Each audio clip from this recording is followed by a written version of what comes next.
দেখো ঢাকা বিশ্ববিদ্যালয়ের প্রযুক্তি ইউনিটের বিস্তারিত তথ্য জানবো। দেখো তোমাদের এক্সাম দেখো 17ই মে অনুষ্ঠিত হবে। 17ই মে সকাল 11টা থেকে দুপুর 12:30 1.5 ঘন্টা অনুষ্ঠিত হবে এবং শুধুমাত্র ঢাকায় অনুষ্ঠিত হবে। ঠিক আছে, তো আবেদনের সময়সীমা অলরেডি শেষ। আবেদনের দেখো যে তোমার প্রবেশপত্র সংগ্রহের তারিখ কিন্তু 21 তারিখ থেকেই 21 এপ্রিল থেকেই অলরেডি শুরু হয়ে গেছে। ঠিক আছে, তো পরীক্ষা শুরু 1 ঘন্টা পূর্ব পর্যন্ত প্রবেশপত্র তোমরা তুলতে পারবে। আর পরীক্ষার তারিখ 17ই মে 2025 11টা থেকে 12:30 1.5 ঘন্টা।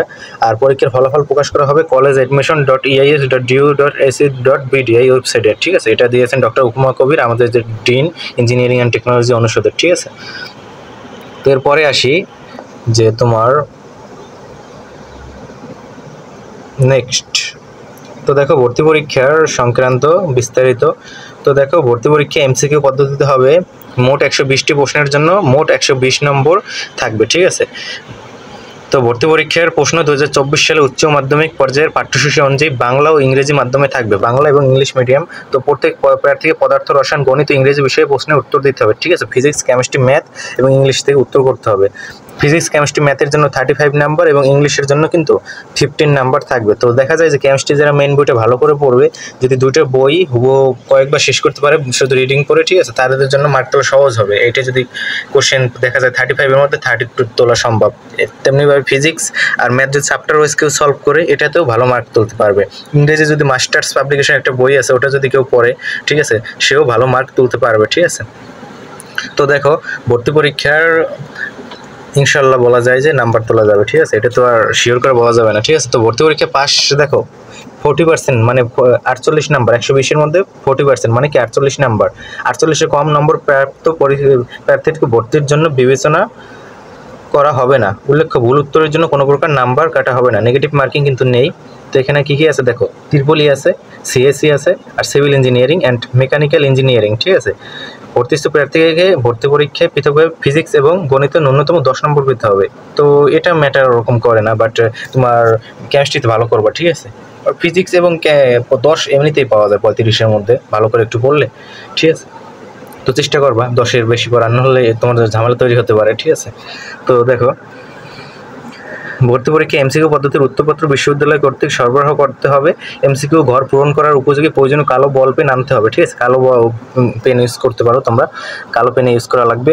কেবল একটি এমসিকিউ উত্তরপত্র সরবরাহ করা হবে, একটি বেশি কিন্তু করা যাবে না। তাই প্রথমেই পরীক্ষা শুরু আধা ঘন্টা আগে অবশ্যই হলে প্রবেশ করবা তোমরা, তারপর ঠিক আছে সব কিছু দেখে ভালোভাবে আস্তে আস্তে পূরণ করবো। ঠিক আছে, কেউ কিন্তু দিতেও পারে আর পূরণ দিবে না তারা ওই মার্কশিট। ঠিক আছে, উত্তরপত্র পূরণ করার সময় প্রার্থীদেরকে সতর্কতা অবলম্বন করতে বলা হচ্ছে এবং পূরণ করতে গিয়ে কোনো ভুল ভ্রান্তির দায়িত্ব প্রার্থীকে বহন করতে হবে। ঠিক আছে, তো দেখো রোল নাম্বার এবং সিরিয়াল নাম্বারের লেখায় কোনো ঘষামাজা থাকলে উত্তরপত্র কিন্তু তোমার বাতিল হয়ে যাবে। রোল নাম্বার আর সিরিয়াল নাম্বার কোনো ঘষামাজা নেই, ঠান্ডা মাথায় আস্তে আস্তে ঘরগুলো পূরণ করবো। ঠিক আছে, কোনো প্যারা নেবে না। ঠিক আছে, ক্যালকুলেটর কিন্তু ব্যবহার করা যাবে না, নেগেটিভ মার্কিং নেই, বাট ক্যালকুলেটরও কিন্তু ব্যবহার করা যাবে না। ঠিক আছে, পরীক্ষার হলে প্রার্থীর নিকট মোবাইল ফোন, ব্লুটুথ বা এরকম কোনো ডিভাইস যেন না থাকে। ঠিক আছে, বাট আমাদের এক্সামের সময় যা হয়েছিল, আমি মোবাইল নিয়ে গেছিলাম, বাট সামনের ডেস্কে রাখতে দেয় ভিতরে। ঠিক আছে, মোবাইল বা বাহিরে রাখার অনেক সময় ব্যবস্থা থাকে। তো হলের মধ্যে আসলে নিতে দেয়, বাট পকেটে রাখা যাবে না, তোমার ডেস্কে জমা দিতে হবে বা তোমার পাশে রাখতে হবে। ঠিক আছে, এটা তো জানো তোমরা সবাই, বাট নিজের কাছে কখনোই রেখো না, তাইলে কিন্তু শেষ। তো ভর্তি পরীক্ষা 48 ঘন্টা পূর্ব থেকে বিস্তারিত আসন বিন্যাস ঢাকা বিশ্ববিদ্যালয়ের ভর্তি ওয়েবসাইটে লগ ইন করে দেখা যাবে। তো পরীক্ষা শুরুর 48 ঘন্টা আগে, ঠিক আছে, 48 ঘন্টা আগে তুমি কি জানতে পারবো। ঠিক আছে, তোমার যে সিট কোথায় পড়েছে। ঠিক আছে, তারপরে এছাড়া আবেদনকারী ভবিষ্যতের নির্দেশনা অনুযায়ী SMS এর মাধ্যমেও নিজ নিজ আসন বিন্যাস জানতে পারবে। তো SMS এর মাধ্যমেও তোমরা এটা জানতে পারবো। ঠিক আছে, তো মেধা স্কোর ও মেধাক্রম কীভাবে নির্ধারিত হবে দেখো, যে ভর্তি পরীক্ষায় প্রাপ্ত নম্বর সহ সর্বমোট 200 নম্বরের মধ্যে মেধা স্কোর নির্ণয় করে তার কর্মসারে মেধা তালিকা তৈরি করা হবে, যার মধ্যে ভর্তি পরীক্ষা 120 নম্বর। ঠিক আছে, তো ওই যে বললাম ফিজিক্স, কেমিস্ট্রি, ম্যাথ আর কি ইংলিশ তোমার 35 করে, আর ইংলিশে তোমার কত বাকিটা মার্ক। ঠিক আছে, 15 মার্ক।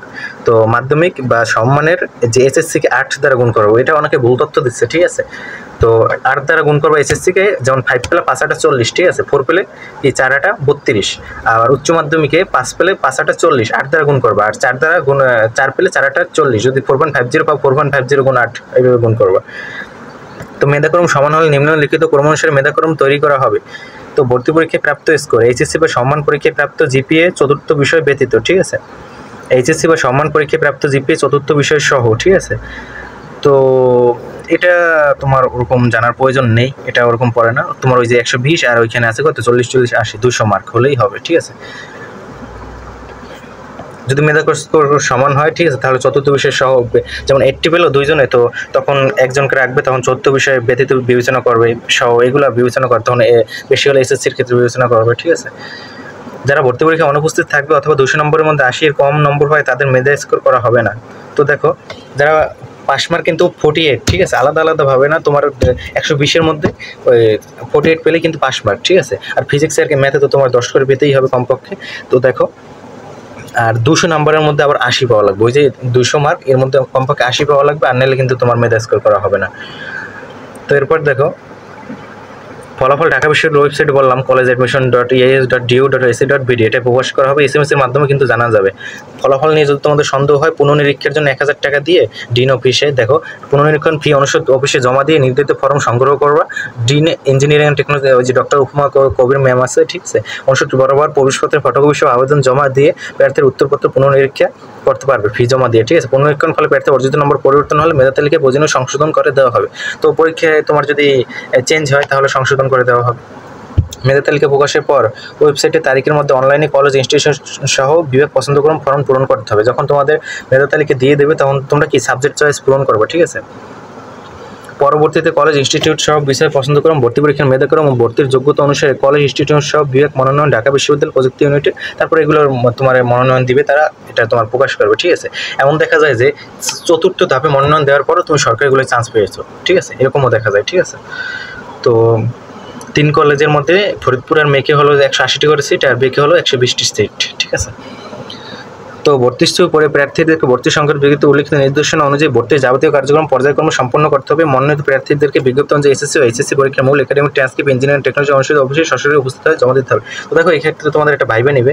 তো দেখো, আমি প্রথমে বলি, তোমরা যদি নিটেরও চান্স হয়, তোমাদের যদি 80 মার্ক থাকে, তোমাদের যদি 1500 1400-র মধ্যেও থাকে, ঠিক আছে, তোমরা নিটের ভর্তি হও, ঠিক আছে। 1300-র মধ্যেও যদি থাকে তোমরা নিটের ভর্তি হও। নিটের ভর্তি হলে একসময় দেখা যায় চতুর্থ ধাপ পরে হলে ইনশাল্লাহ দেখা যায় যে তোমাদের আসবে 1300 প্লাস মাইনাস আর কি, তোমাদের ইনশাল্লাহ দেখা যায় যে আসবে। তো এটা করবা যে যে আমার আসলো না, আমি নিটের চতুর্থ ধাপে আমার আসেনি, আমি নিটের এখন কি ভর্তি হব না, তো হওয়া উচিত তোমার, ঠিক আছে। এরপর সরকারিতে আসে কিন্তু, ঠিক আছে। তো এরপর দেখো, ভর্তির জন্য কি বলা হয়েছে, তোমার ওই যে ভাইবা নেবে আর কি, ডিন অফিসে ভাইবা নেবে, ওইখানে অনেকগুলো টেবিল চেয়ার সাজানো থাকবে। তো এরপর তোমরা ওইখানে যাবা, ভাইবা দিবে, বেশি কিছু জিজ্ঞেস করবে না, তোমরা শার্ট প্যান্ট ভালো করে পরে যাবা, আর হয়তো বা কয়েকটা কোশ্চেন জিজ্ঞেস করলেও করতে পারে। তারপরে তোমরা ওই শুধু ট্রান্সক্রিপ্টটা জমা দিবা, ঢাকা ইউনিভার্সিটির স্যারেরা থাকবে, ঠিক আছে। তো আমাদের এই যে ডিন আছে ডক্টর উপমা কবির ম্যাম, প্রকৌশল প্রযুক্তি অনুষদের। তো তারপরে দেখো 17 নম্বর কি, ভর্তির জন্য চূড়ান্তভাবে নির্বাচিত প্রার্থীদেরকে ভর্তি ফরমের সঙ্গে অন্যান্য প্রয়োজনীয় কাগজপত্র সহ সর্বশেষ যে শিক্ষা প্রতিষ্ঠান থেকে উত্তীর্ণ হয়েছে, তো ভর্তির সাথে অন্যান্য কাগজপত্র দিবা, আর সর্বশেষ যে শিক্ষা প্রতিষ্ঠান থেকে উত্তীর্ণ হয়েছে সেই প্রতিষ্ঠানের প্রশংসাপত্র, ঠিক আছে, তোমার কলেজের প্রশংসাপত্র আনা লাগবে, এবং অভিভাবকের বার্ষিক আয়ের সনদপত্র মনোনীত কলেজ বা ইনস্টিটিউটে জমা দিতে হবে। এটা তোমার ওই যে ইউনিয়ন পরিষদ চেয়ারম্যান থেকে আনতে হবে। এটা তোমার আয়ের পরিমাণ কম দিলে ভালো হয়, ঠিক আছে। তো আয়ের পরিমাণ অনেক চাইলে কম দিতে পারো, 10,000 টাকাও দিতে পারো, তো এটা তোমাদের ব্যাপার, ঠিক আছে। তো ইউনিয়ন চেয়ারম্যান যেটা দেয় আর কি। তো এবার তো এই ছিল, ঠিক আছে। তো সাবজেক্ট চয়েস, তারপর ইনশাল্লাহ পরীক্ষা হলে 17ই মে, তারপর ইনশাল্লাহ সাবজেক্ট চয়েসের ব্যাপারে কথা হবে ইনশাল্লাহ, ঠিক আছে। আর এক্সামে ভালো করার জন্য তো 120-এর জন্য বললাম কেমিস্ট্রি ভালো করে পড়ো, ইংলিশ মাস্টার্সের একটা বই আছে পাবলিকেশন, মাস্টার পাবলিকেশন, আর তোমার physics chemistry chapter wise solve করো এমসিকিউগুলো, ঠিক আছে, দেখা যায় তাহলেই হবে, ঠিক আছে, ইনশাল্লাহ বলা যায়। তো এই ছিল, ভালো থাকো সবাই, ঠিক আছে, ধন্যবাদ সবাইকে।